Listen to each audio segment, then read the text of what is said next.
Oh, hey, it's Alice. Hey, Alice. How's it going? You came at such a serendipitous time. We have Taylor and Joel for Morbid Orchid. Alice, How are you gentlemen doing? we're good, man. That's good. I'm good too. And I'm gooder now that you guys are here. Right back at you, man. We're happy to be here. Yeah, you guys have a show coming up August 17th at Springwater Supper Lounge Club. Who else is on that? Do we know? We have solo artist Alyssa Joseph opening for us. And I think it's a bit premature to mention we have a very possible third act, but it's not finalized yet. Yeah. So I'll keep that one. But Alyssa Joseph is a kind of grungy solo artist, and she fits right in with our sound. So we're stoked to play with her. Gotcha. Right on. You guys have an album streaming now. Siamese TV Lamp came out. Was it this April or last April? Okay. Yeah. I saw you guys for the first time at Cobra. Yeah, a little while ago, and I'm really glad I showed up to see Sheedness, but I'm glad I got there early, man. I only saw the last few songs, but what you guys were doing is really tricky. I was like, kind of thought I knew where you guys were headed certain times, and I was like, oh no, I didn't at all. And I'm very much like, I don't mean to like, when I use descriptions, it kind of feels like I'm putting people in a box, and I don't really mean to do that, but I love that like what's the word? I guess like proggy kind of like, I don't math almost like, I don't know where it's going. You guys have jazz elements is the right word, I guess. Yeah, I think that we pride ourselves in being pretty eclectic band. Where like every song feels a little different. For sure. Yeah. Thank you. Yeah, I thanks, love man. hearing That's that rad. we subverted where you thought it was going. That's cool. Yeah. And you know, something I always pay a lot of attention to, like when I'm seeing a band is like, if they're not, if the artist performing their music isn't having fun, then like the audience is it. And you guys are just you're doing what you want to do. And it's you can tell that you're having a really great time up there. Thanks, man. Yeah. That's I don't want to pull back the curtain too much, but would you say that was a particularly awesome show for us? No, I mean, we weren't entirely stoked on it by the end. I don't know. There were moments in the last tune where I was trying to pull Taylor back into the fun zone. What did it for me? I had some technical difficulties a little early on that pulled me out of the zone. But I don't know. I don't want to talk on that too much. I'm happy it at least sounded good to you.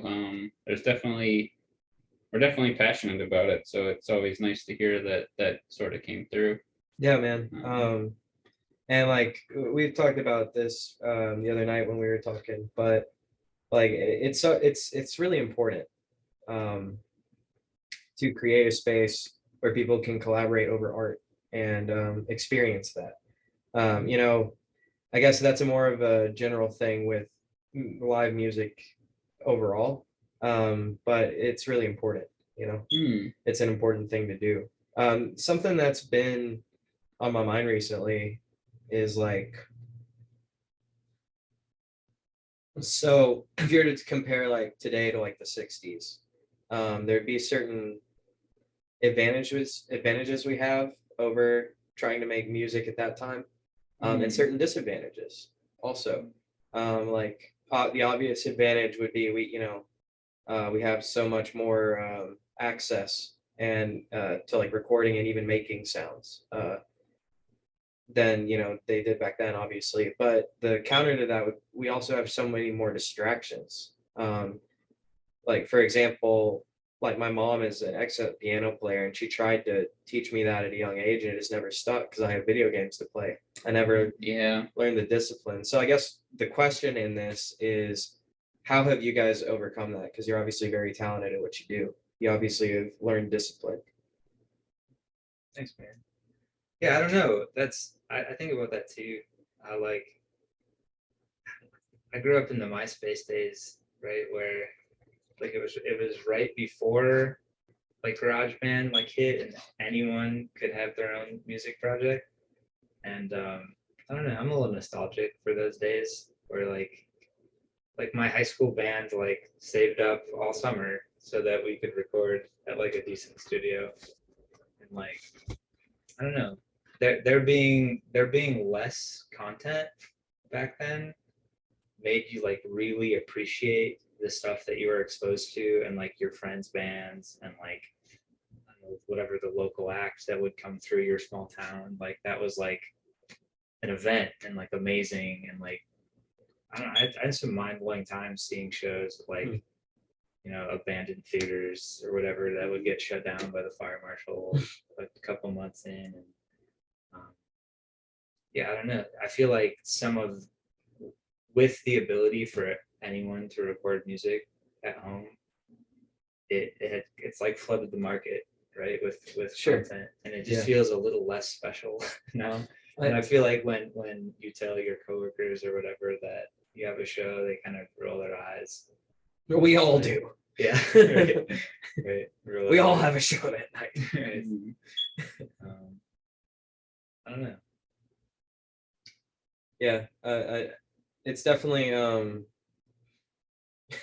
it's like there's a sea of bullshit you have to navigate to like to find the Right. diamond in the rough. Yeah, which is like it's fun to whatever crate dig and Yeah. find things, but like, I don't know, but yeah, on the other hand, I mean, it's given voice to folks who would never be able to afford studio Yeah. time or whatever, like, and let like just true talent and good art rise to the top. Yeah. I think for me, like when I learned guitar, I started at 13, and it was at a time when my family was moving around. So you can't always like play Xbox in the car, but the guitar always came with me. So maybe that has something to do with like the discipline where maybe if I was starting now, I would have more distractions. But because I started back then with less distractions, it's now like a matter of habit, and it's I don't know, but I do get what you mean about competing interests because I do have to force myself to like sit down and practice. So do you guys have any advice for like kids that might be listening, like and are trying to spread their wings and like like hone down a discipline artistically, I suppose. I don't. If it's something you have to fight tremendously, maybe my advice is keep looking until you find something that does interest you. Yeah, that's a good. Like there were times in yeah I'm 32, so I've been doing music for a while. I got my first drum set when I was similar 13, something like that. And there were times where I like quit music or whatever. I was just like, this is doing more harm than good to my day to day or whatever. And I just want to break from focusing on this so much. But I've always felt compelled back to it. And I feel like if you don't feel that compulsion, if you don't like feel like you're fulfilling some purpose when you're doing it, yeah, I don't know. I think that's a really good point you guys made, is like, because like I did like pick up writing and like writing poetry and fantasy novels, and like maybe I was just meant to do that. And but I mean I do think that there is a certain there's more of a discipline involved with learning an instrument, because it's like a language basically, there's like you have to pick up something entirely new to you. The interest should be natural, but it's not to say sometimes there aren't going to be days when you just have to like dig into it when you don't want to. Yeah. I just know for me, there are things that I've tried to learn which I have no passion invested in, and those seem to be the things that I drop pretty quickly. So sometimes guitar isn't the most fun, but something about it. Yeah, I think that one difference for me in terms of like stuff that I might learn for work or is like that's like a means to an end, where I feel like learning the drums or learning to write better songs is like an end in itself. Where it's like maybe today at lunch when I played whatever 4 cover songs so that my voice stays in shape. I didn't really want to do that. Like I wanted to watch YouTube videos or whatever, but I knew that like I don't know, like by the end of the week when I've sang every day and my voice feels good and I'm like in practice and feel like I can perform, Totally. like that feeling is more important. What I guess it's kind of tied in. Like what so I suppose like personally, what do you think the objective meaning of life is? Do you want me to take this Yeah, one? please. I don't think there is one. I'm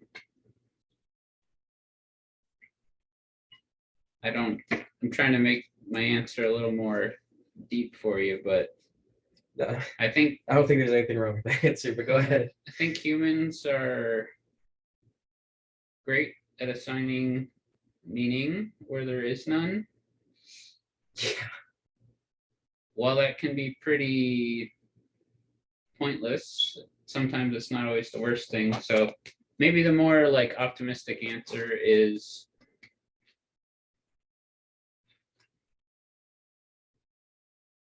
trying to get to the end of it and not have regrets. But I think that's a self-assigned purpose. I don't think there's an inherent Okay. purpose. So, okay, sure. So there is no, yeah, I agree with you. There is no objective, but maybe we can have personal truths and personal reasons. So for you, it's completion. It's getting through it, the day to day,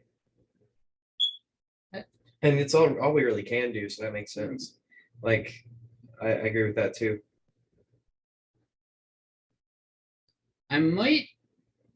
My answer may not have been clear. I might disagree. Like, Sorry, I didn't mean to put words in your no, mouth. I probably put them there myself. I guess just to like solidify my answer, I don't think there's a purpose, and that can make you pretty sad sometimes. But if you accept that there's no purpose, you're kind of left with this playground to use how you want to. Does that make any So sense at all? that could itself be a purpose, right? It's like, I suppose that's hedonism. Yeah. It's like the point is to play in the sandbox. Yeah, I think there's nothing wrong with like choosing a purpose or anything. I guess I'm sorry if I'm being argumentative. I just don't No, think not at all. I don't think the point is to play in the sandbox. I think you're at the sandbox and devoid of a point, do what makes you happy. So maybe the purpose is to not be hopeless or something. I feel like maybe I have a way to make sense of what I you're am saying. listening. I should probably kill this fucking smoke alarm. It's pissing me off. Sorry, go ahead. It's all good.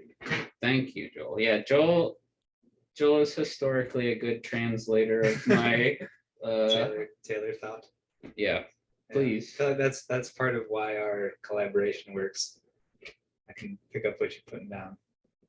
So I feel like I want to start by saying what I would have said in college, because I was a philosophy major was a philosophy and business double major, and I have an Albert Camus tattoo. show Alan. So he was like my favorite philosopher. He was an existentialist. So what he thought was kind of similar to what Taylor was saying, that between new the dying noise. smoke alarm that I can't fucking find and the cicadas, the sound. I'm sorry, Alice. I'm sorry about the sound on this. But there's very little I can do The about it. universe Actually, is like, you're trying to talk about the purpose. you know what? It's big cicada. It's big cicada and big Fucking big cicada. Every 17 years. Okay. fucking big cicada, dude. But yeah, so what Camus thought and what I thought for a long time, and still maybe kind of think, is that the universe is meaningless and absurd. That under Camus that got absurd, and that you saw absurdity as what all human beings are faced with. So all human beings, well, most human beings at least, have this like natural yearning for reason and truth and purpose. And when we look out into the world, we are met with silence and indifference and meaninglessness. And what he thought our moral responsibility in the face of that is to try to make life better for each other, since we're all in this like shared human condition. So that was so, and he was like profoundly pacifist, nonviolent. He thought that you should be able to see the humanity in anyone, because we're all kind of in the same boat and facing the same silence from the universe. I believe that to like a little bit now, but I feel like the closest that I get to religious now, and the closest purpose that I feel, is like kind of like in experiencing things in the moment. I kind of fell down this rabbit hole about like not believing in free will anymore, and like really buying in hard to adequate determinism, and feeling like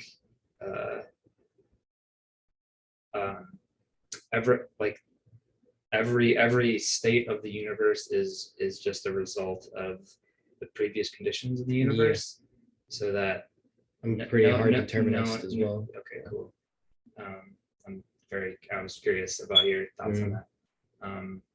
So like no one really can take responsibility, positive or negative, for themselves, for their actions. You know, that on one hand, that kind of is like the cure for arrogance and hatred, but also like should make you forgive yourself, forgive others. Because yeah, it's people can definitely, the thing, and I'm so sorry to butt in, but I'll try to make this quick. The thing about determinism, I find it completely irrefutable. The argument for it is, it's one of those things like God. If someone just says, hey, someone made all this, you can't really argue with that. You know, it's completely, the thing about determinism though is, even if everything is predetermined, we are forced to interact as though we have free will, to still play the game and pretend. So it's almost, at the end of the day, irrelevant, right? But like, that doesn't mean it's not important. But well, yeah, I mean, where it gets important is in like how we deal with like stuff like criminal justice, and how we try to incentivize sure behavior, and it can definitely how- teach people how we- empathy. right? Yeah, exactly. And like maybe we shouldn't like punish people and try to have they should think about safety, and have more empathy towards brains that are broken. But getting back to, I feel like what Taylor might be thinking is like part of determinism for me is like acknowledging that like I'm just part of this moment that's happening. Like I'm just part of this giant system, this giant kind of meaningless system, and my thoughts are just happening, and all of the things around me are just happening, and I don't have responsibility for those, and neither does anyone else. and I just want to like experience this moment and try to make it good. For like, I want to surround myself with brains that I like being around, where it's not like I think the brain that I'm like have this amazing creative partnership with is like good because it has this amazing control of itself. In fact, it's probably not exactly the case. But when our brains are together, it's like it enriches both of our systems. You know what I mean? It makes this whole thing bearable. Do you relate to that at all? That was a lot. I pretty much agree. Where I think I would differ is going back a little bit to the obligation part. I don't think we have any obligation, though I am interested in participating in moral obligation, while still ultimately thinking if you do or don't, you end the same way, and it's wholly unimportant. I get it with that. I guess I like choosing to spend the time that we do have in a way that makes life pleasant. Yeah. But I don't know that there's any rule book to that, or like that's what you should or shouldn't be doing. And you know, man, I think that's what most people want. And most people want the world to be a good place for everyone.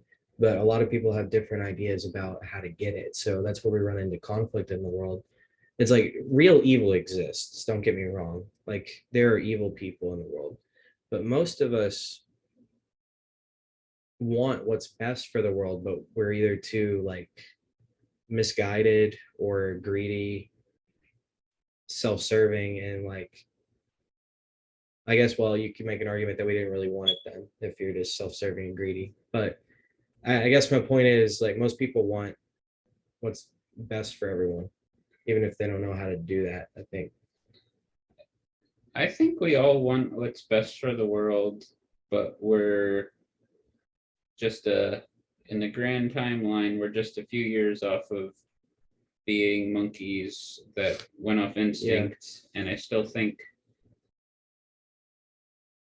like, I don't know if this is where you were going, but like peace for everyone is pretty hard to achieve if you have more like primal worries. Like it's hard to worry about the larger problems in our society when, say, you can't afford groceries that week or something. That's, you're gonna fight for yourself first at that point. That's fucking by design. Yeah, that's tinfoil hat me button no, in. man. But yeah, it's Haslov's hierarchy of needs, I think is what it's called.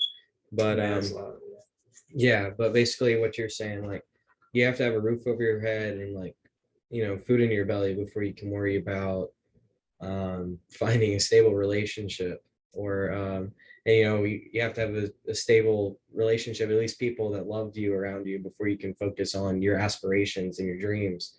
And it's like you have to have all those things in place before you can worry about the world's problems, you know. And that's true, that's fucking true. And we're kept in a state of not being able to think about anything else except if not your livelihood, then it's like plugged into the media, plugged into distractions.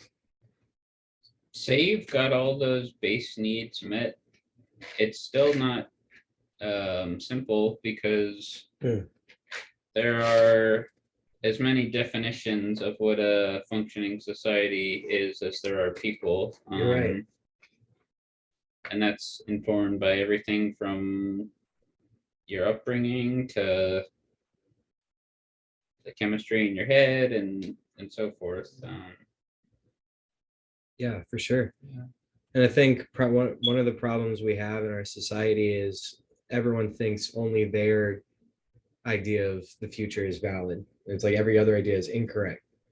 And it's like, well, yours is probably incorrect too. It's probably a culmination somewhere, right? It's like yeah. I'm part I have this saying I like to say that I'm dogmatic about anti-dogmatism. Like I like open-mindedness, like, and I'm like that's I'm not open-minded about. No, we will be open-minded. You're not trying to hear people be not open-minded. Yeah, that's You're- what I'm you're- saying. You're closed to the closed minds. Exactly. That reminds me of this. Have you ever read Wait But Why? It's this really great. I hesitated to even call it a blog because it's like I feel like it's more than that. It's this guy, Tim Urban, who writes these really kind of long form essays about life, and he kind of illustrates them goofily. But I don't know. He put out this really long post that he's turning into a book now about like the state of the world right now, kind of like how we got here. And he like starts at like the beginning of civilization and like walks it through.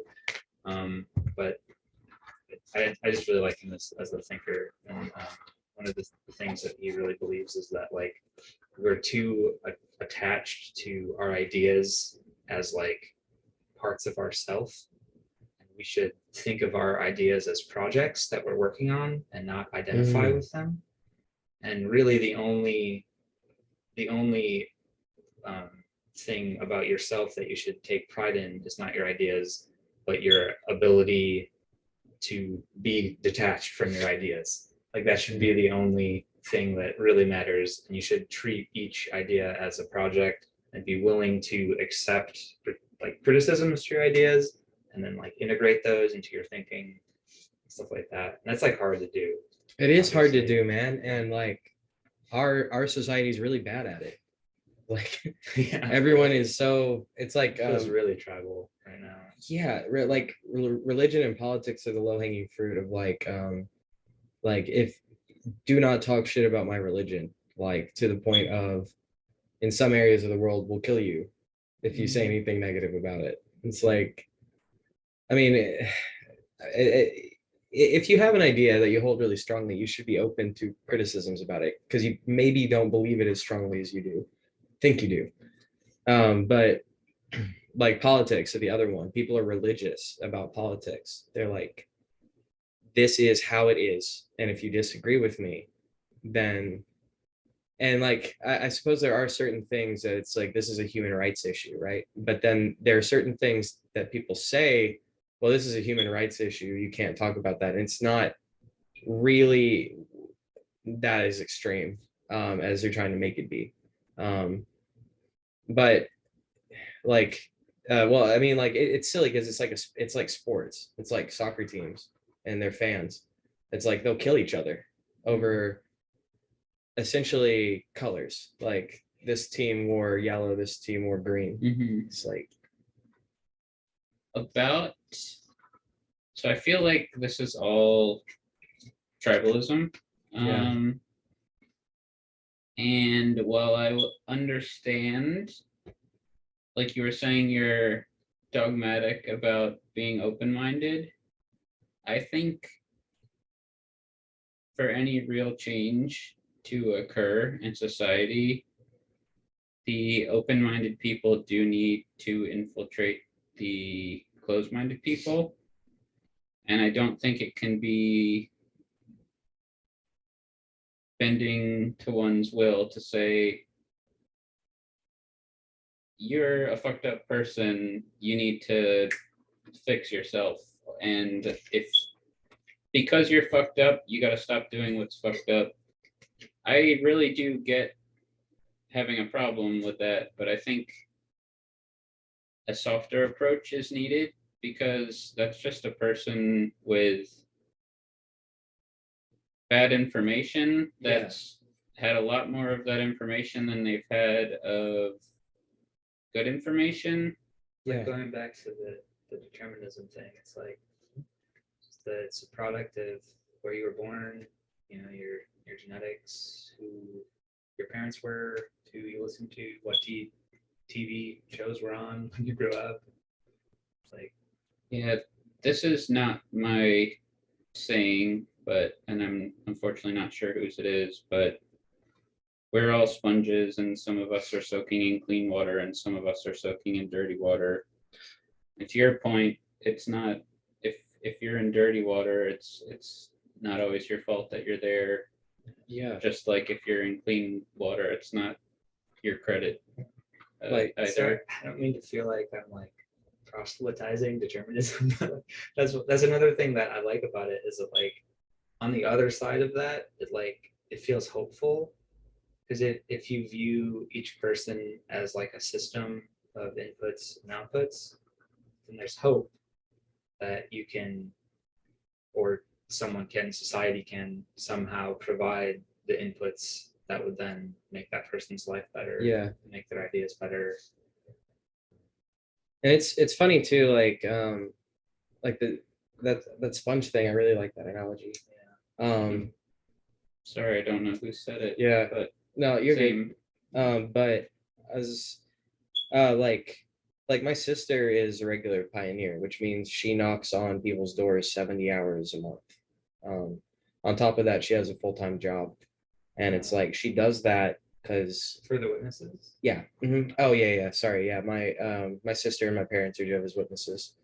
And you know, and my mom was too, and till she kind of like got older, you know. And like the thing about it is like, and you know, not all of them are like this. Some of them do it for social reasons, but my parents are like, they're doing it to like save your life, you know. It's like they're trying to make a difference in the world. And like I didn't, you know, I was in that too, and that had just as strong of an effect on me. And I think it's a big part of why I do this, right? It's like I don't agree with what they were teaching me, but I do agree with like I have to be doing more than just, you know, I have to do what I can. And I feel like that comes from like my mom.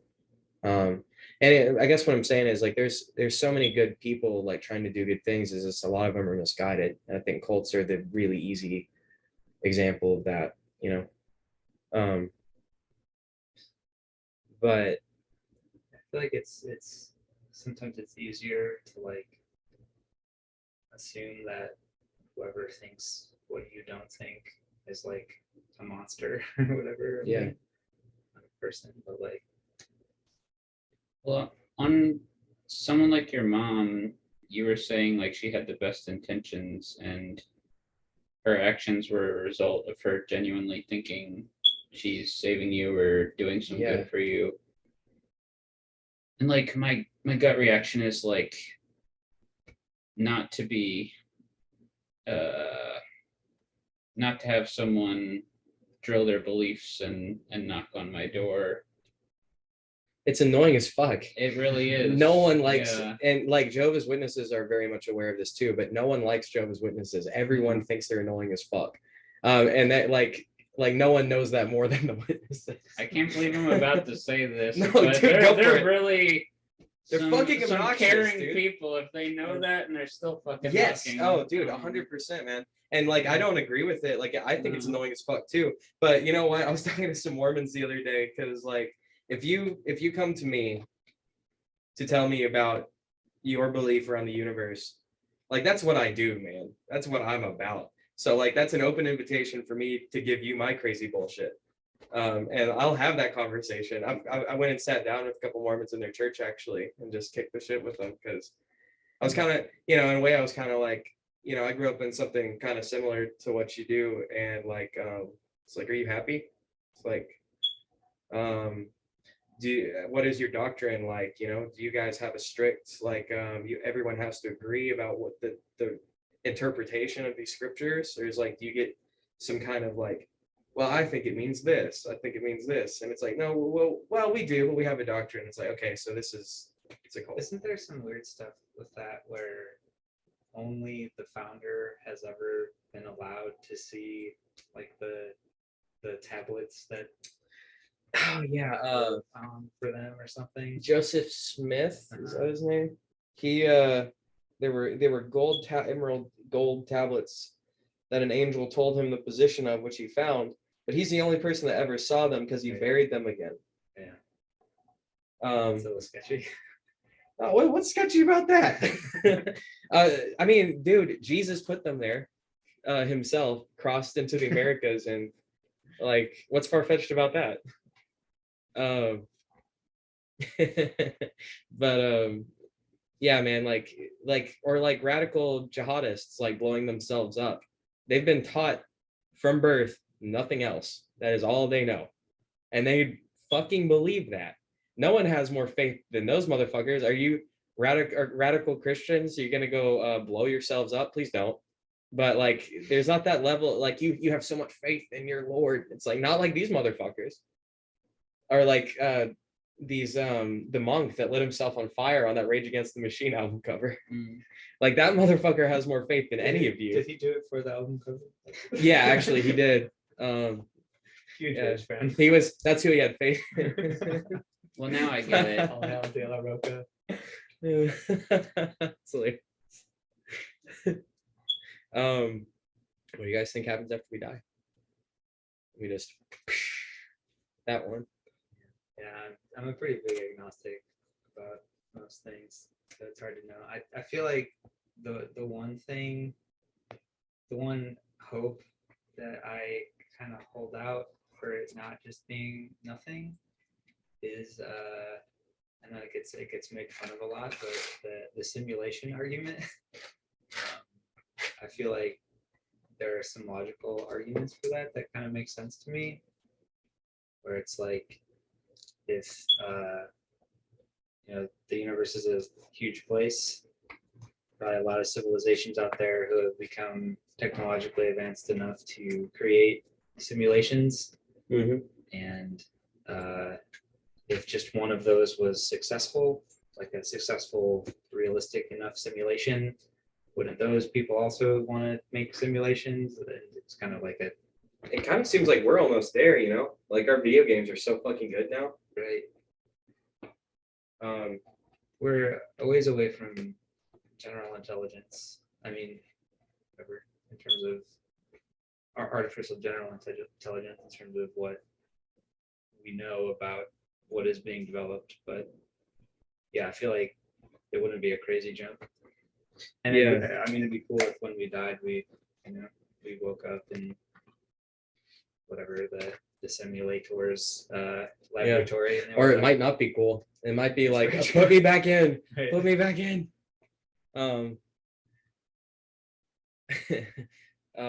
So I mean, what do you think happens after we die? I had something to say, but please.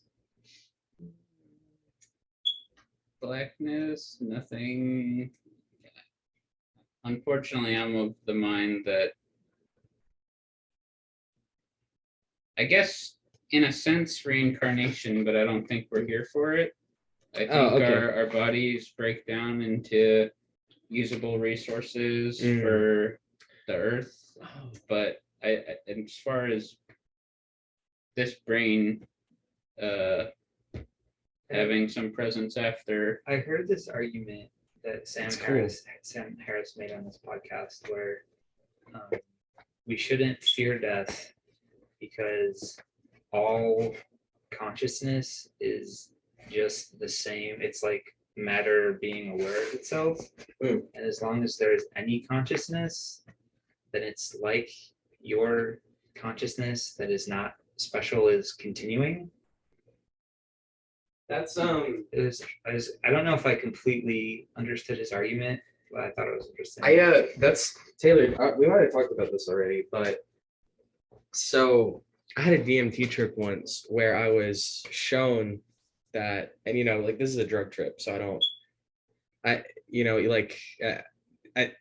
not all in on this, but I was shown that in the beginning there was the universe.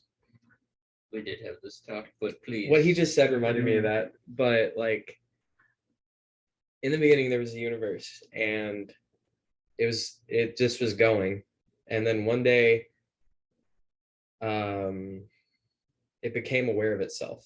It woke up, and like the universe was alive and it was like profoundly alone because it's the only living thing.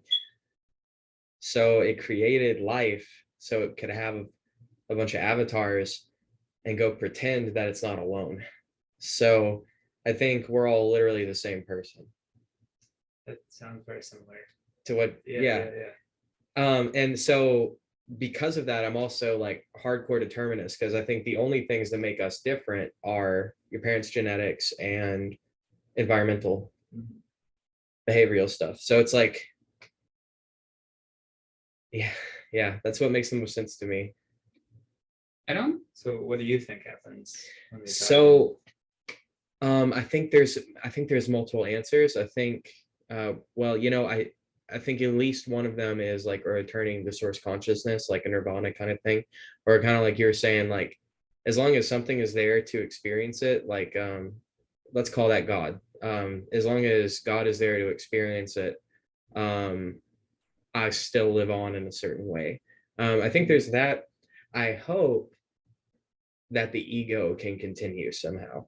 That like the three of us can be sitting around a bonfire in the next dimension, doing a podcast, talking about that weird dimension we're in. Hopefully a dimension without a fire alarm. Yeah, motherfucker. That I can find it. Like if there is one, at least maybe it's not like invisible to me. I think it's in my roommate's room, but he's got 2 baby kittens in there, and if I even crack that door open, they're gonna fucking sprint out here. I don't know if that would be a terrible thing to happen. You know, He gets mad at me if I let him out because they're like really small and they'll get into shit. But yeah. Yeah, hopefully the next one doesn't have fucking shitty smoke alarms. But yeah, I think that's what I think's going on. I hope the ego can continue in some way, but I think at least we can return to source consciousness. I hope that too. Yeah. For me, the explanation that works is that perhaps we're like a cell. We're pieces of a cell, all working together. That's kind of an analogy that for consciousness itself that I've heard that I kind of jive with is like consciousness is an illusion so that a really complex system of cells can take care of itself. I think I entirely agree because I was just gonna say like all this, like our ability to think and move and talk is just helping us to get resources. To your point, helping a system work. So on that, how do you guys think the level of sapience that we have came to be? Because I was just having this conversation with someone. It doesn't seem to me like if it's natural selection, how did we arrive at consciousness? Because I'm not so sure that actually helps us in any way. Yeah, there are thought experiments, right, where you could imagine Earth Prime that completely has the same complexity of life, still has civilization, people, but there's no consciousness. Everyone is just doing things. There's no it's not thinking about itself. There's no conscious. So I don't know. Yeah. Well, I mean, yeah, none of us really know. It seems to me like there's got to be some kind of missing link, although I have heard arguments made for like a sliding gradient where it's like there isn't a missing link, like we slowly came to our level of sapience. I think that is also likely. It seems more likely to me that there's some kind of interference though that wasn't exactly natural selection. Terrence McKenna has the stoned ape theory. There's also aliens. What are you gonna say? My bad. No, keep going. I don't want to interrupt you, man. Like Terrence McKenna has this stoned ape theory where it's like mushrooms, apes taking psilocybin hispanica, and that sparked their creative brilliance. Have you done psychedelics? I've done acid. That's about it. I have potentially done something heavier, but that's hearsay. In a land far, far away. Yeah, not here. about the natural selection and how you're thinking at some point, maybe that is not the way we evolved. I think natural selection took us to a point where we observe ourselves to a certain degree.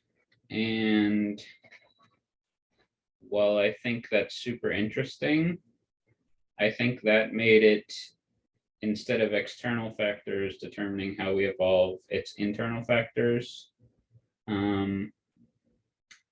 I think humans would say that we're more superior to something like a deer, whereas I feel our ability to have a perspective on something, again, I love it, I'm glad we do, but something like a deer is operating much more on instinct, and the natural world still determines how that is evolving, where now our wants and needs are sort of supporting the traits that maybe nature wouldn't. I think an example of cohesive. No, totally, Yeah. dude. I'm totally I'm tracking. The like I think a good example of that would be like I have really shitty eyesight. Like I'm blind as fuck. Same. And like 600 years ago we'd be fucking dead. Yeah. I think about that all the time. Like you can't go get food. I mean, maybe not 600. You get my point. Like there's so like our society is so comfortable, more so than it ever has been, that it's like it allows for, well, not just laziness, but like for birth defects to propagate, and like bad genes to just that wouldn't normally. This sounds like a eugenics argument, which is not what I'm trying to do here. I'm just making an observation that we're kind of devolving. We should let those kittens out and let them. Yeah. If they die, they die. Yeah, exactly. This Don't is coddle not them. the podcast I thought we were doing. Fuck it.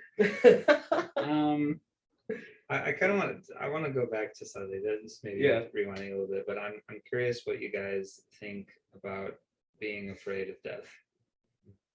Are you afraid? I can start. I am afraid, even though I like understand the like stoic argument and stuff about like why you shouldn't be afraid. It's like death is literally like the absence of experience. So like how could you fear nothing? But I don't know. It's something I wrestled with. You're up next. Okay. Yeah, I definitely I have a fear for it. My fear for it though has been heavily reduced through my psychedelic experience. I fear true death. I fear Like ego death. yes, like I fear that scares the shit out of me. If we actually die, yes. Although I feel pretty confident that that's not the case. At least I feel that way. I don't really have any besides anecdotal drug trips. I don't really have anything to go on for that. But I'm pretty sure there's something after death. So I'm not too concerned about it, as it still scares me because I don't know. So Just like the unknown aspect of it. and like let's say that thing does continue. The soul continues in some way. Maybe that thing is still subject to some kind of death. That scares the fuck out of me. Like an actual or just an ego death, like dissolving and going back to nirvana. That scares the shit out of me too. I want to be me. Like I like me, and I like you guys. I want you guys to be around too. Thanks, man. What do you think, T? I think I'm also scared of death. I'm glad that we're all on the same page. There's maybe no heroes in this. Yeah, maybe your guys' experience is different, but anytime I've had this conversation, the majority is how it's foolish to be afraid of death. I might agree it's foolish, but I think it's logical to be afraid of death when you're someone who holds the beliefs that I hold. Like we just talked about what we all think happens after, or if anything happens, and being someone that doesn't think something happens. That's what makes me scared. And making the idea of death something not scary, I haven't heard the argument to get me there yet. I don't think it's I don't actually think it is foolish to fear death. Like there's a Latin phrase, memento mori, remember that you will die. And I think like that's something they held in their focus actually, is like this is a healthy fear. It's the dog chasing the rabbit. It's like with my art, make you focus on the present. yes. Yeah, like I'm like I have like an urgency when it comes to writing, when it's like I get, if I haven't written something or like made some art in a while, I'm like, what the fuck am I doing? Like I'm dying. Same. And I'm like, I'm gonna die one day. What the fuck? And that scares me. And it's like that's what causes me to fucking get my ass up and do something though. I think all of the time about like the last X that you'll do, like the last Yeah. song you'll listen to, the last movie you'll see. But like I don't know, I was listening to a podcast earlier today, and they're it's a Sam Harris podcast as well. I love Sam Harris. He's great, man. He was just saying like for that's true of every experience, even shitty experiences. Like even if like the last frustrating day at work you have, if you like approach it from that mindset, being like, what if this is the last time I get to do this? You'd like appreciate the beauty in any moment of experience, which is a tough mindfulness to achieve. Yeah. Seems wise. I agree. And I try to get there, and you can do it, but at least I can't make it a permanent state. But we've talked about this. I wonder if you have any thoughts on it. There was one day when you were a kid when you went outside and played, and then somewhere in your personal history, the next day after that, you went and did something else that wasn't playing as a little kid. Maybe it was you got into high school and maybe you got the Xbox or something. Yeah. But just like I was thinking about like the last time that I like played pretend or like in the woods built a with fort. swords. Man. Yeah. Like, Yeah. I know what you mean. I when I was a little kid, like I always like struggled like talking to people about like don't have like purpose, like lack of purpose, because like ever since I was a little kid, before I really even knew like what that meant exactly, I wanted to be a writer. Like and so me and my friends would come up with these little like little plays, and then we'd have sticks and pretend they were swords and we'd act them out, you know. And that's what I thought of, man. Like the last time we all like all the kids in the neighborhood got together and did that. I don't Yeah. want to interrupt you, but when you think of the sticks that you use, do you have like a specific stick that like comes to mind? 'Cause I have like a favorite stick that I gathered from the woods when I was a kid that like I kept in my low red wagon. It was like the perfect like curve. It had like broken in a certain way where it looked kind of sharp. I just think of that stick. Did you You pull think, the like- bark off that sucker? Of course. Yeah. Man, I might have, but like my memory is not that good. That's impressive. This is a noteworthy stick. Now I want a perfect stick, but I don't have You a know, perfect no one's stick. too old for a perfect stick. Let's fuck this podcast. Let's go on the woods, bro. Let's go get some sticks, dude. So let's start drafting the plans for our fort now, guys. Yeah. How did you get turned on to writing? Like how did you know that it was your calling? I don't know. Like I was like really young when I just decided that. Did you you can't like pinpoint like a certain book that you read or Oh, I did read a lot as a kid. Then I fell out of it and I recently got back into it. But I did read a lot as a kid. Maybe I'm sure that had a huge the Edge Chronicles was a book series I read as a kid that was really cool. I'm you know, come to think of it, that probably had a lot of influence on me. I never really thought about it. But cool. what else? Um That one was really big. It was like a whole series.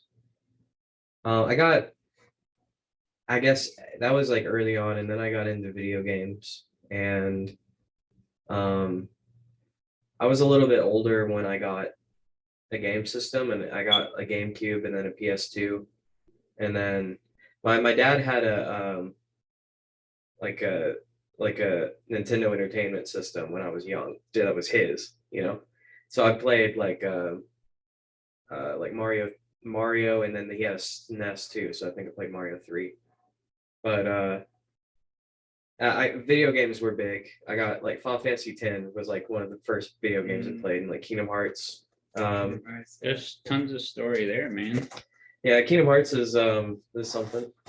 So, and looking back, it's like, well, I like, I still like it, but what the fuck? I feel like that and Naruto are the most convoluted. Like, what the fuck is that story? Just yeah, like the like 10-minute cutscenes are just like, what is happening? Yeah. What I'm curious for you guys, what were like some really big influential, I guess, music and media pieces for you? You also write, so I want to hear your answer first. Just Well, yeah, I always loved reading. My mom would read to me growing up, and um, eventually got to the point where like she'd hold the book, and then we'd both read, and I'd go next page, and she'd turn it. So just like my whole life was like, I always looked forward to that. And yeah, I at some point in high school, or maybe I guess it must have been elementary school. We did like the Scholastic Book Fair where you get like the whatever the little pamphlet of books that you could like buy or whatever once a month. And I got Stephen King's Eye of the Dragon because it had the word dragon in it, and I was like, I love dragons. It's the year 1999, and I'm all about dragons, and I just like fell deep down the King rabbit hole, and we're still there. yeah, man, yeah, just It never ends. yeah, just last year I finished his whole oeuvre, and yeah, he's the man. I love his that all of his books are interconnected, and he has this whole universe where you can always like have you if it just rewards having read everything because you can see all the Oh, you've read everything? Yeah. Oh shit, that's crazy. So yeah, King is a big. Well, what's your favorite? The Stand is my number one. It's just like it's so epic, and yeah, good and evil, and it's like it shouldn't work. Like what I guess when he wrote it, he was like, I want to try to write in this format where I'll write from one character's perspective, and then I'll write from two characters' perspectives, and then three, and I'll just keep adding a character every time, and it'll just blossom out and become bigger and bigger with every kind of cycle through it. And like that's insane. Like that shouldn't work. But you just care about every character so much. It's so good. Damn, that is an epic. But yeah, for music, I don't know. I like everything I was exposed to. I feel like I'm thankful for. Like my parents were didn't have like a super diverse number of records or whatever in the house. They had like some Beatles stuff. My dad had Meatloaf's Bat Out of Hell. I had that CD. I like really liked 90s pop music, like Backstreet Boys and Sync and stuff. And I feel like that like kind of solidified my pop sensibility. And then as soon as I got into high school, I met my friend Chris, who lives here too, and we hang out every week. We improvise music every Friday together. But he like introduced me to like more alternative indie stuff, emo stuff, at the same time that Fuse TV was a thing. And it was like the first time I'd ever heard a scream in music was on Fuse. So I feel like those kind of three forces, like the pop sensibility of my childhood and the alternative sensibility for the stuff my homie Chris was showing me, and Fuse kind of has formed my musical sensibility now. How about you, Taylor? As far as books, as a kid, there is this collection of short stories called Wild Animals I've Known. I'm gonna fuck up his name. It's Ernest Thomas Seton, and I think the last name's what I'm messing up, but he was the guy that started the Boy Scouts. And the Wild Animals I've Known is just, so I think it's like 5 or 6 stories. One's about a wolf. Another is about a fox, and so forth. But the one about the wolf is based in truth. It was about this wolf called Lobo, who I guess was this amazing problem for farmers, evaded every trap that they put out, was never around when they went out to hunt. And the story is about the hunter who eventually got the wolf and how he had tunnel vision leading up to the kill. And then when it was finally made, he's like, wow, like this time with this wolf was really special. Like, you were such a formidable foe. And I know I killed you, but it's filled with respect and stuff. And the audiobooks, actually, how I consumed that one, and there's just so much nostalgia in it for me, because the lady who read many of the stories in it, her voice is like still in my head. As far as Is that the ladies who's, because you gave me the audiobook, is that the same recording? I'm trying to remember which one I think I just gave you something off Google Play. Okay. So I can't say, but you'll know Okay. this warm old lady. Yeah. You'll have to let me know Yeah. if it's very comforting when you listen to it. As far as music, I didn't really. My parents were into like country, maybe like mid-90s backward. And then they were into like 60s and 70s music otherwise. So there was always that stuff.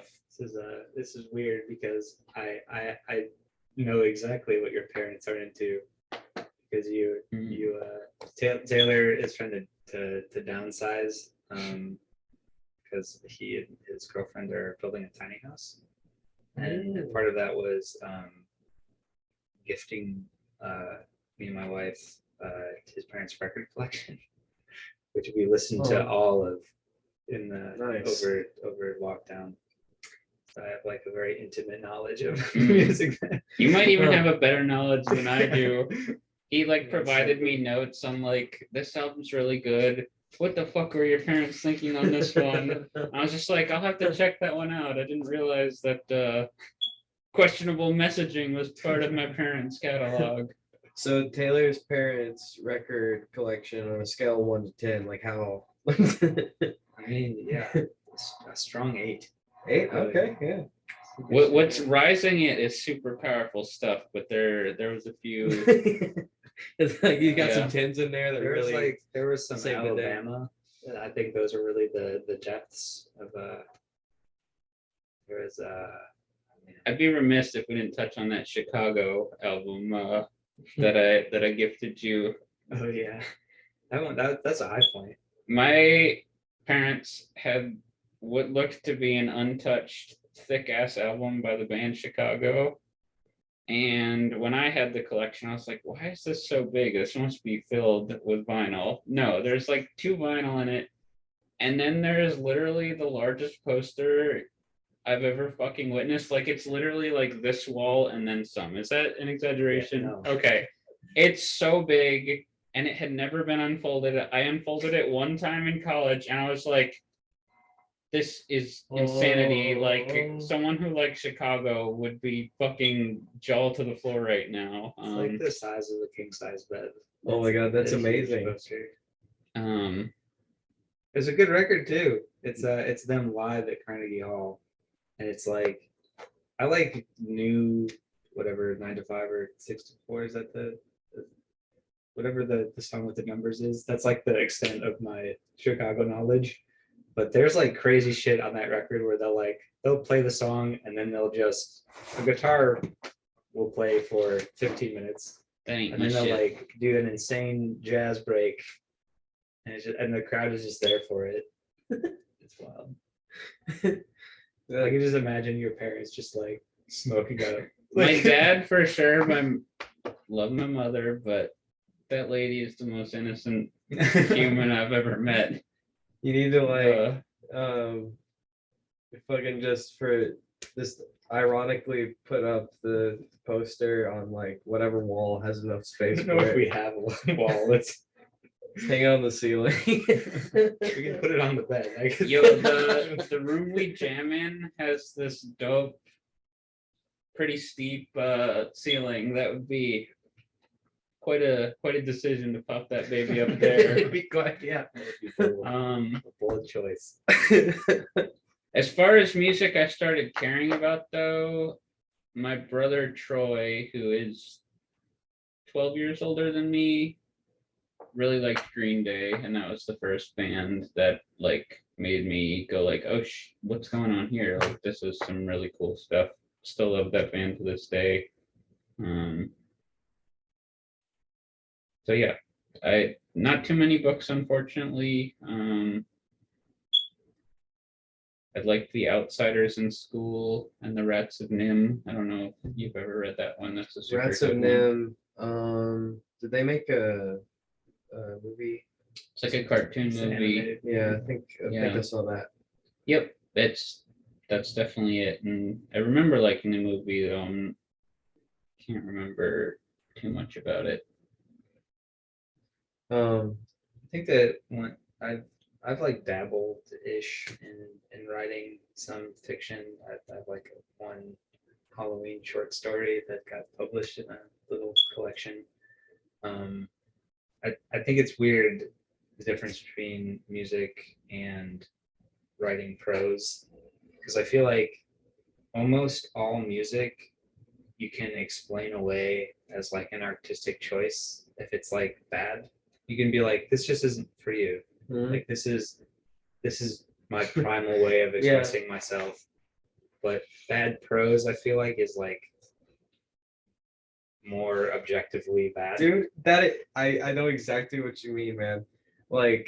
I talk to a lot of musicians, and that's something I've noticed is like I don't my poetry page doesn't have like a huge following or anything, but the people that do follow what I do are like paying attention to what I'm saying because there's nothing else to pay attention to. Right. As a musician, it's like you can pour your heart out and like some people are just going to listen to the music and vice versa, you know? Like some people only listen to lyrics, so it's like they're but like they're like that's all there is there. So that's like all the significance is in that. There's like less to hide behind Yeah. with prose, I feel. Yeah. It's and like it's also like it's much more limited in that capacity as well, right? Because like music is universal. You can touch a much wider audience of people. Yeah. Vibes are it's like melodies and notes, like the ability to like produce emotions with that shit is like a superpower that like you can do it with words, but it's not as like takes more effort. I think when it happens with just words though, it's super powerful. Potentially more powerful because it's not a trick that's getting you there. It's literally the content of what you're hearing.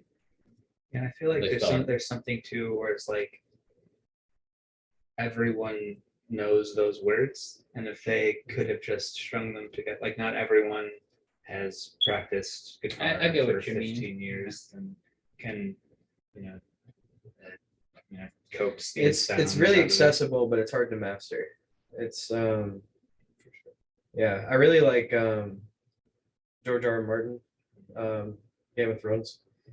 I feel The like books at least are really good. I feel like what one thing that no one talks about with his writing is how amazingly he writes food. I like, Yeah, oh my God. just man, his detail in general is it's actually a little much for me sometimes. Like I so you know, kind of controversial point or opinion, I guess, but I fucking hate Harry Potter. I hated Harry Potter before it was cool. Uh, like, because that series, like, I'm really, first of all, really nitpicky about magic systems. Like, I really appreciate hard magic systems like The Witcher or Game of Thrones, where it's like these things have rules and there's a system to it. Have you read King Killer? Oh, Name of the Wind. Yeah. Yes, I have. That's a great magic system. Oh my God, yeah. Kavoth and yeah, man. That one, when they get into naming specifically, that's really cool. Yes, I have. Very big fan. Need that third book, man.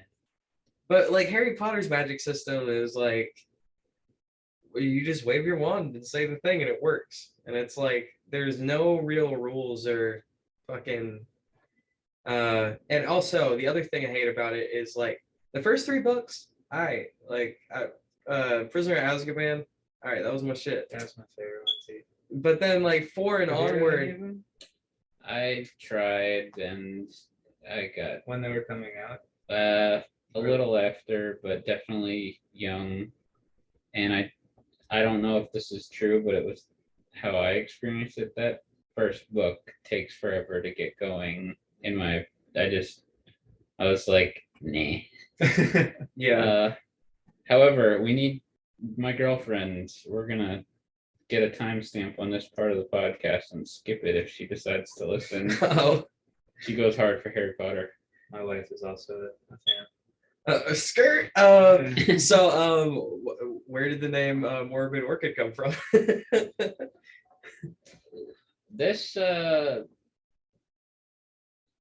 I'll just be honest, like I know he's kind of controversial right now, but Marilyn Manson,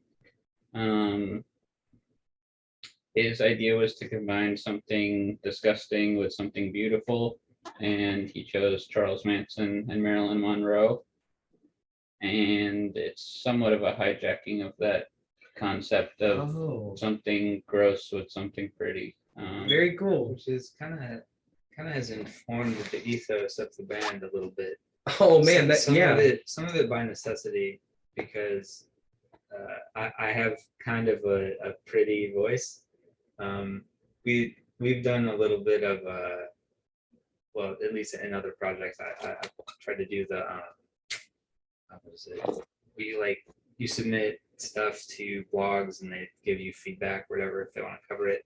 And a lot of times they'll say like your voice doesn't match the music, like your voice is like too soft or pretty or whatever, and the instruments are more aggressive.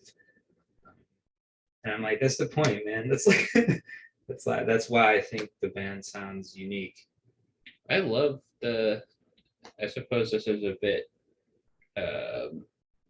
pompous to say you love something that you're involved with, but I love the contrast that we have, because it's,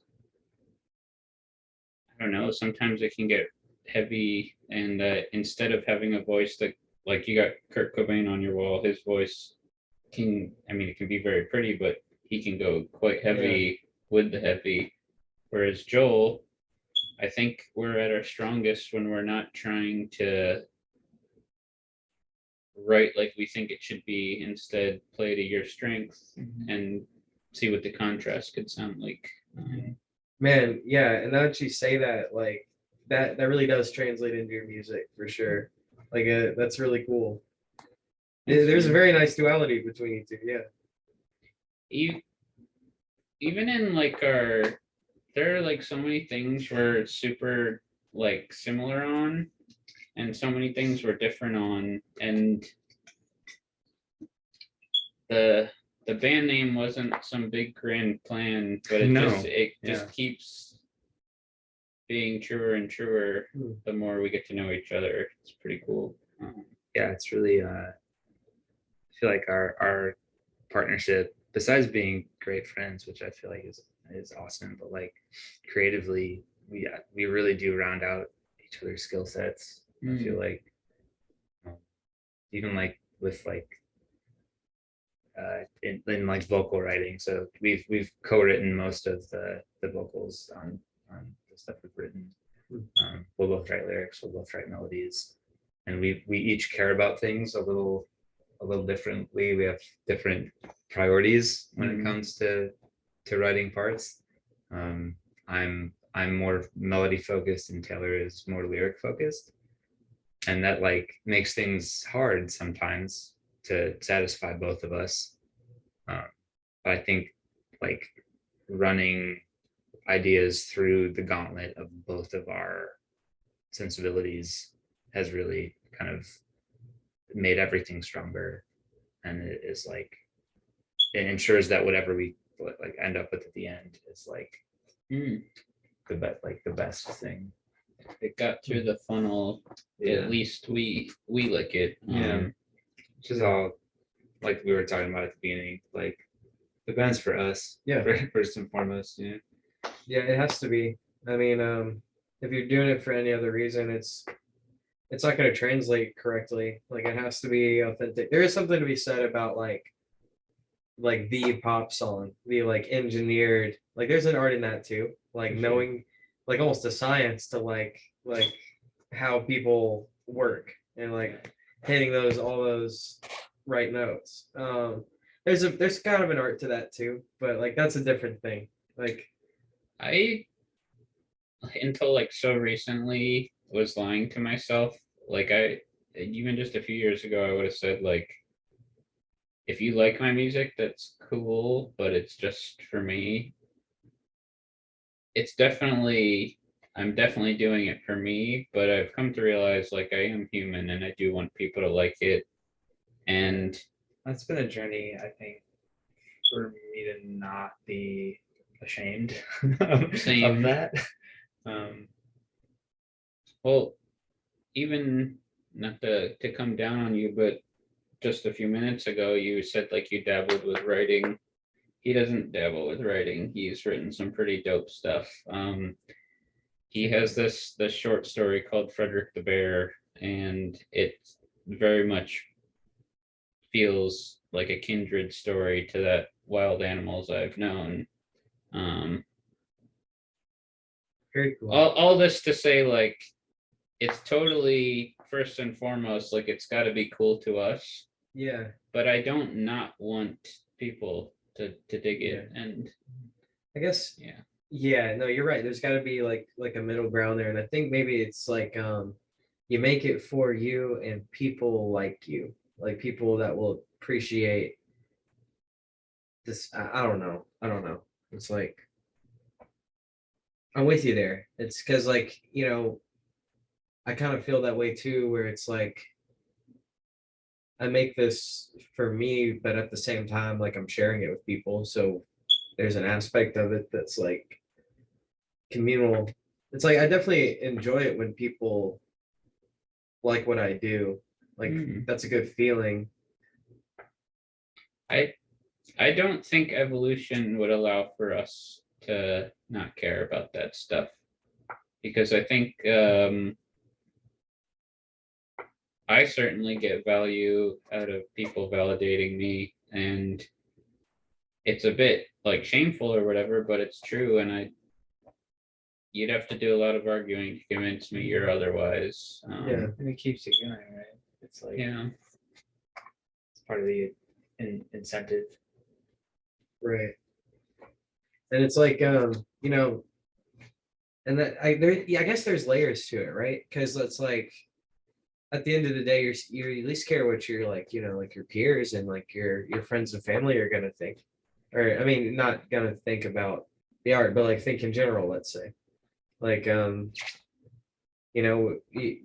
you're like a psychopath, I guess, then you care about even if you don't care at large what people think, Mhm. like you have communal structures. It'd be a sad world without other people in it.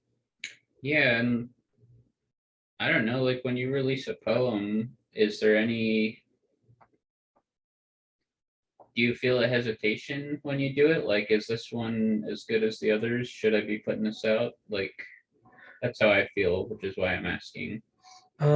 So yeah, so I guess there's two components to it because like I post standalone prose. Well, I say that some of it it's more not prose. It's the poetry I do has like a beat to it and like hip hop elements, but um there's no beat obviously. It's an implied rhythm. Like you can kind of hear. Um and um and then I also on my Instagram I release this novel I've been writing page for page as I write it. Oh, how cool. That's Thank right. you. So I'm 350 something pages deep on that. Um, and so to answer your question, What's that handle? Rhetoric Rabbit Hole.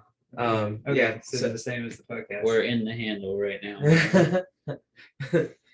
in I was gonna say in the Milky Way panhandle, but we're not because we can see that.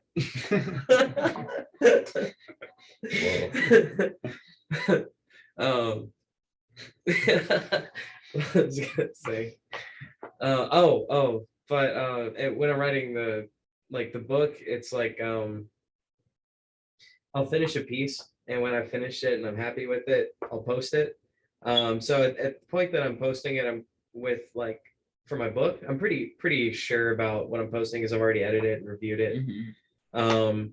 When it comes to the poems, that's not so much like something methodical that I've that's more emotional like something came to me like while I was in the Mhm. car or while I'm at work supposed to be doing something else. That sounds more like songwriting. Yeah, and there's like it's usually and that I guess that's interesting too because now I think about it, it's usually like I listen to like what'd you call that? Like just beats and like instrumental music Hmm. while I'm at work sometimes, just because it's like not so distracting. And like when I'm writing, there's usually something like that in the background. So there, I guess there is like there's definitely musical elements to it. Mhm. Um, I mean, if you're, sorry to cut you off, but no, you're good. poetry, unless it's like free verse, is very musical. Just because there's a certain amount of syllables so that you're like, I don't know, I guess I'm There's, just, like, a structure yeah. usually. Yeah. And I Um, think like hip hop is poetry to a beat. Like, yeah. um, if y'all have any other points, let me know. But I have always thought that punk rock and hip hop are pretty much the same genre. Hmm. They are stereotypically, punk rock is white people's take on like non-traditional music, and stereotypically hip hop is black people's take on, prior to hip hop there was nothing like it, and it's just another way of thinking about music where like punk rock doesn't necessarily follow your pop song structure. um I don't know. Have you ever seen The Get Down on Netflix? Mm-mm. It's my favorite show ever. It's but yeah, Boz Lerman, the guy who did Romeo and Juliet with Leonardo DiCaprio, and I like that show. They canceled it though after. I was so mad. I was so fucking mad. That show is so good. I'm so mad they canceled it.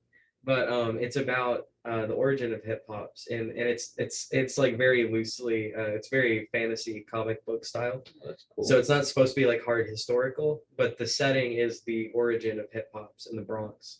And it's cool because there's punk kids Mhm. running around, and it's just funny you say that because it seems like they ran hand in hand together. Like their histories are Yeah. intertwined very much so. Yeah, I agree with a lot with what you're saying. Like, I don't know, Public Enemy is very punk. Yeah. And not that Rage is like full on punk, but Rage Against Yeah. the Machine sort of Public is. Enemy, was that Ice Cube? Not Ice Cube. No, it's Chuck D. Chuck D. Fucking what was NWA. no, not Ice Cube. Ice-T.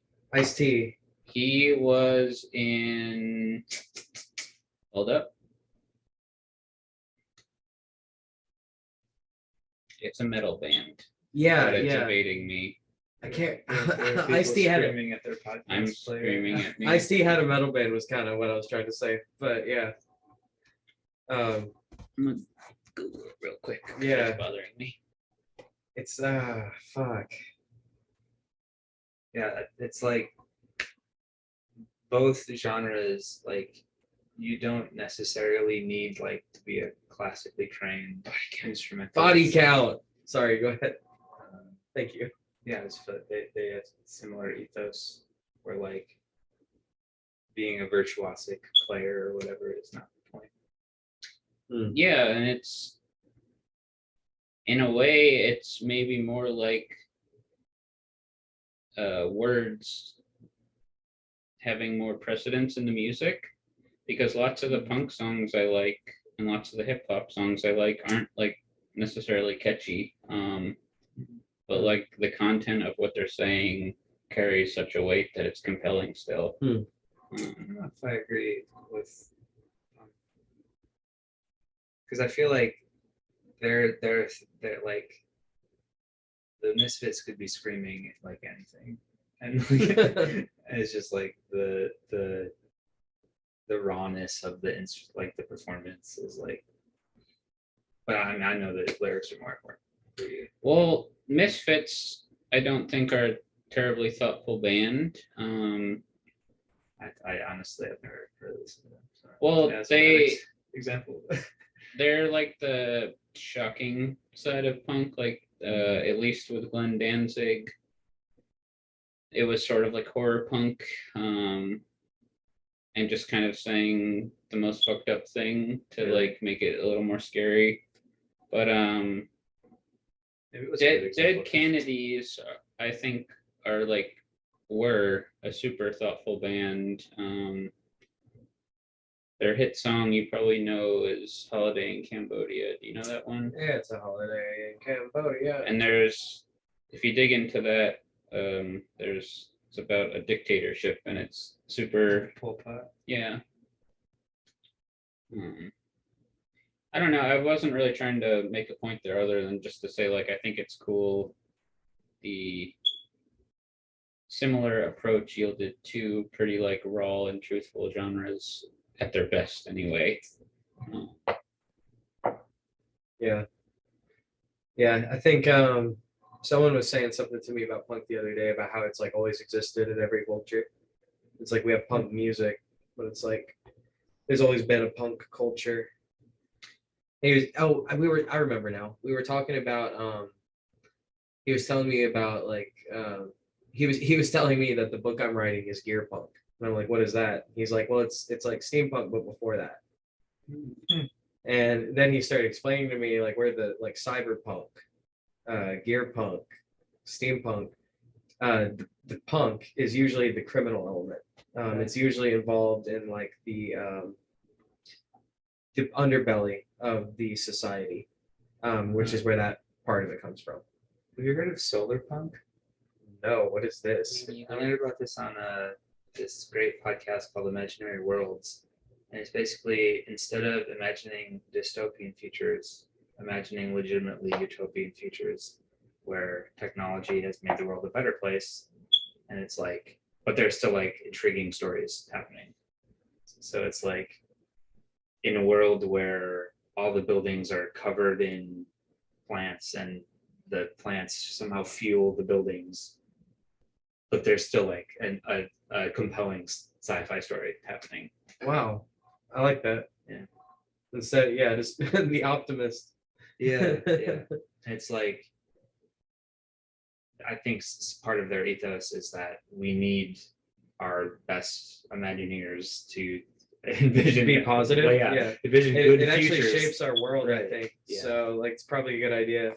That's like I don't we've been going about an hour and a half. I don't want to take too much more of your gentleman's time, but I was just gonna say that to me like gets into like that to me is magic when you touch someone in like in a positive or I suppose negative way through through literature, through music, through a podcast, like we're not talking about the most important stuff right now, but we're talking about like we're having a conversation, a real conversation, which is rare nowadays. We never know how much, what kind of effect that can have on people. Yeah, like we were talking about before with we're all systems, and putting good inputs into those systems is meaningful. Yeah. I guess if like this is a difficult question, and I'm not sure how to phrase it best, but I guess like what to you guys is the definition of magic?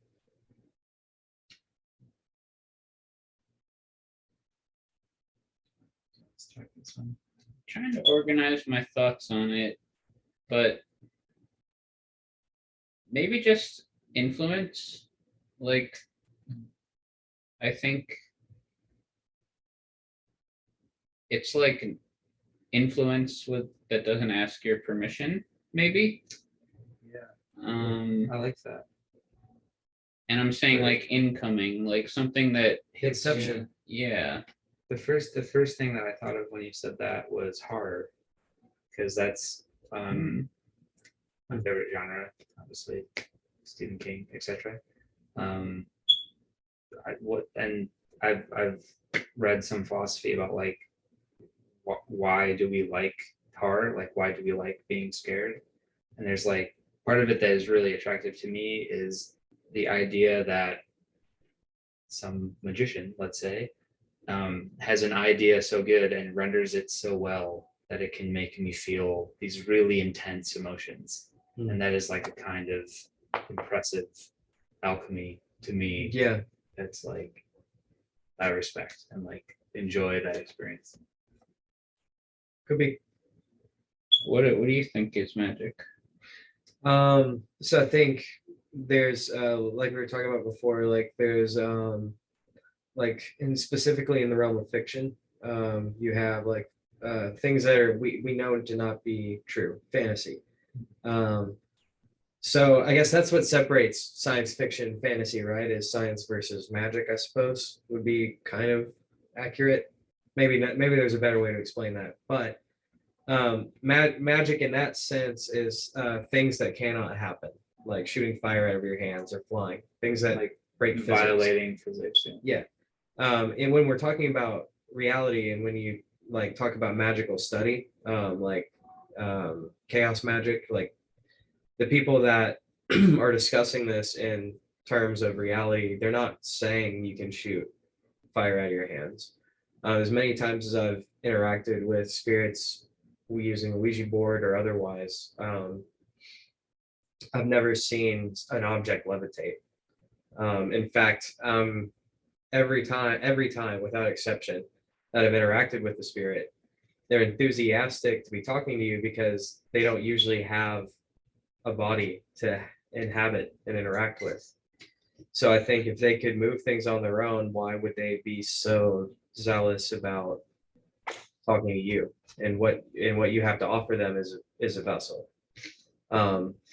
So I'm pretty sure that you cannot, I've heard a lot of poltergeist stories though, from people that have no reason to lie to me about things levitating. I don't really have any way to quantify that with my worldview, just because I have interacted with many spirits, and it's like none of them have ever done anything like that.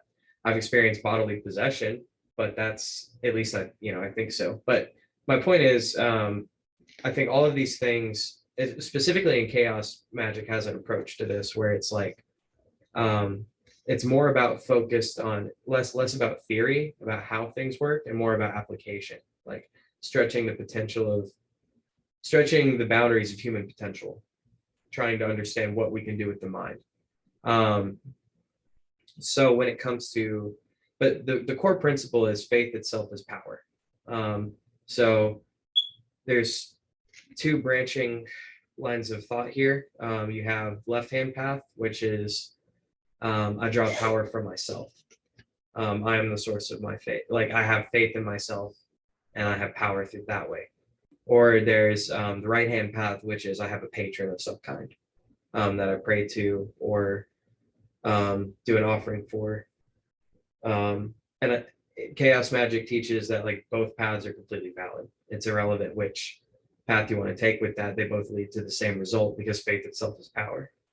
So it's irrelevant what you believe. There's actually subsected into that, there's Discordianism, which is like literally just making up your own gods, just making up your own pantheon from scratch and praying to them. Just those people are funny because I think at that point, if you're going to have a deity, choose something that's cemented in history because it'll have more of a realism to you.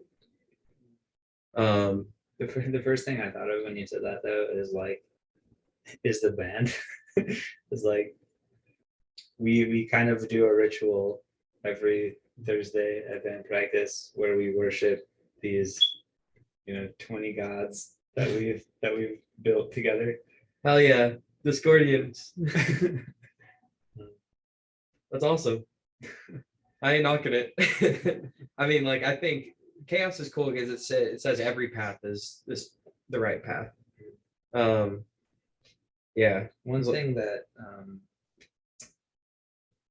I can't remember what you said that reminded me of this, but there I guess there are some experiments about the noosphere. Are you familiar with this The concept? neurosphere. Is this like It's noosphere. It's NOOPHSPHERE. It's like on a there's some randomness at a quantum level, right? Like if you like fire a proton at a gold sheet or whatever, it's like which way it goes is random, which is like some people think undermines determinism. That's why I think I'm like an adequate determinist, where I think if there's randomness at the subatomic level, it doesn't really matter because in higher level systems, we don't experience that randomness. And but I guess they were doing experiments where if you set an intention on to like which way you wanted the proton to go, it would like more likely go that way. Wow. Based on your intention. holy shit? So I don't know if I believe that. I haven't like researched it enough, but I feel like that feels like a kind of magic where Yeah. if you believe something or intend something, you can have effects on the system around you. I think there's definitely like you can influence the world around you is like, yes, we all know that. And it's like, so the question is, what degree can we do this? What how much can you influence the world around you? And it's like, your thoughts and actions can influence others. It's like that's something we all know. That's not necessarily something we call magic. The question is, how much can your words and actions influence someone? We've learned like through hypnosis and like have you guys seen the movie Inception? So like there's a whole thing in that movie about going into people's heads literally, but the concept of inception is just putting an idea in someone's head without them realizing it, which is That's also just like a good argument, right? yeah, There's sure. like that's a form of power too. I mean, we're all kind of slaves to reason, and in that way, it's like some things are hard to argue against. Kind of making me think of karma, which I believe in, but I don't think it's magical. I think it's just logical. If someone does something good for you, you're going to be in a more positive mood. And even if you're not intentionally going out of your way to like pay it forward and do a good action, something about you might be like, maybe you walk into the gas station with a smile and that uplifts someone else. Yeah. Just like if someone does something bad to you, you might be focused on that and not have time of day for a stranger. So maybe you walk into that same gas station in a bad mood and you're unintentionally rude just because your mind's elsewhere. And then that makes the person you were rude to, their mood dips, and it's just so on and so forth. A smile can go a long way. Yeah. Like, yeah, man. It's like, man, coming back full circle to like, I mean, I think about like my sister knocking on people's doors to tell them about Jesus on a Saturday morning, and like 90% of the time getting yelled at, like, or, you know, not 90%, you know, like probably like 50% and the other 50% not answering the door. Like, and it's like, you know, she's trying to do something, but it's like, it's not, there's nothing wrong with it, but there's other things you could do. And like, I guess what I'm trying to say is like, the gesture could do a lot, you know, like the idea is to like brighten someone's day that way. I guess like what I'm trying to get at is like, when I left going to church, I immediately, I was dating a girl who was a band photographer. So I started going to local music, and I can say beyond a shadow of a doubt that live music saved my life. Like, you never know what you're doing for someone, man. And it's like, so like, thank you guys for what you do. Oh, wow, man. Yeah. Thank you. That's really cool. Live music was your unraveling. That's not what got me out of it. I had left. The girl I was seeing was also a Jehovah's Witness at the time. It just felt like a new community. Yeah. So I was also homeschooled. I don't know if I talked about that, but like everyone I knew was in my church. So I guess my neighbors, but like, so yeah, like I was lucky that, like, man, most kids that leave do not have as good of a story. Like, I actually have a very healthy relationship with my family, but most kids that leave are, you are specifically told not to interact with someone who was a Jehovah's Witness and leaves. It's against the rules to interact with your own child or your own sibling or parent if they leave. You can get punished, lose privileges in the cult, for interacting. It's fucked up. It's how they keep them. It's how they keep them in, right? Scientology is very similar. Mormonism's same way. They're all fucking like that. But Sounds, I grew up near Mennonites and it sounds somewhat similar. the Amish, they have Ramadan.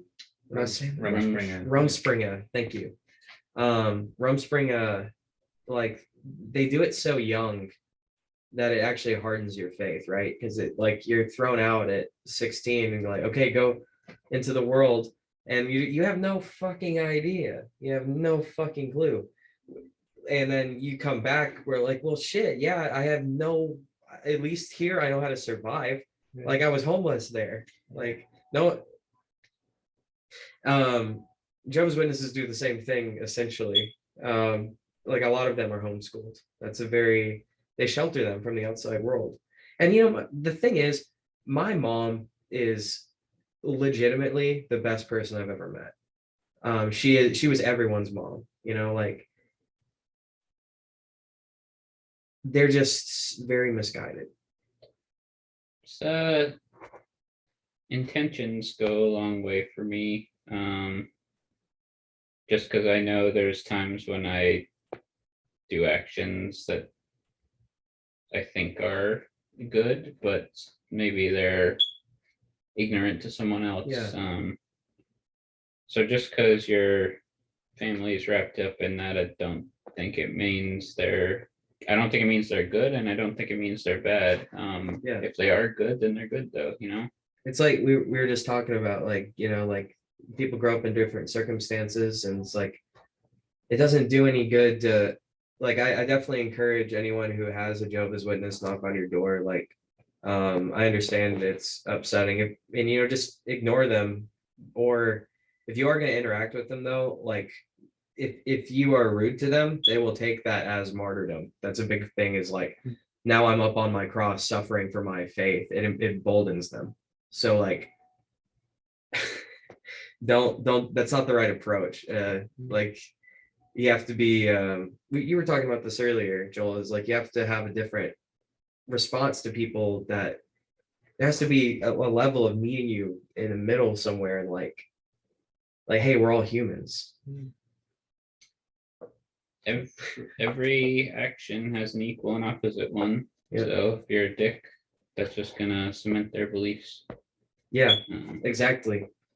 It's like, and it's a really difficult thing when they're like really into it. It's something like when I was growing up, I was seeing issues when I was like probably like 13 or 14. Like, I saw things that didn't make sense to me. And that is one thing I will say about Jehovah's Witnesses, is I know the Bible. Like, that was something that was very big in my household. Is like, and it took me a while to get back here, but I have a deep appreciation for scripture. The Torah is one of the most complex document ever written. It's like, we could talk about Comanche at another time, but there's Hebrew numbering systems within scripture, like hidden patterns, it's a whole fucking thing. We still don't understand exactly how it was written. But like, damn it, I'm the worst. What was I gonna say? I'm sorry, guys. Something I- about you're noticing things were off. Yes, thank you. Yeah, I started noticing things about scripture, or my interpretation of scripture given, that I didn't agree with. It's like, I'm reading this, and what you're getting out of this is not what I think is what's going on in here. And the questions I would have just kind of get brushed under the rug, or like not addressed. And it's like, these don't seem to be issues for you guys. Like, I'm not so arrogant as a child to think that I'm smarter than these people, right? And I'm not. And in a lot of ways, I'm not at all. Still at 26, like, they're very smart in a lot of ways. But I was 18 when I left, and like I was probably like 23 or 24 when I finally realized what it was that like keeps them there. And I was lucky that I got out as young as I did, because the longer you're in it, like, that's your entire social That's net. your whole world. Yeah. So that's, we have to be compassionate with each other. The world's a dangerous, scary place. Like the absurdism we were talking about at the very beginning, like, that's, I feel that, man. Like, there's a lot of truth in that. We just have to treat each other well, because we're all in this fucking meat skeletons driving this fucking asteroid through space, and we're all terrified. And well, it's just really good to have you guys here. Right back. We're stoked to be here, man. Yeah. Thanks for having us. This Yeah. is cool. It is so fun. Yeah. You guys are welcome back anytime. Absolutely. Hmm. Alice, Morbid Orchid. You can catch them August 17th, Springwater. And they're streaming now on all the platforms. Yeah. Is that correct? That is correct. I didn't want to just say that. It's not Nailed true. it. Alice, we will see you next week. Bye. I don't know if we're on Deezer though.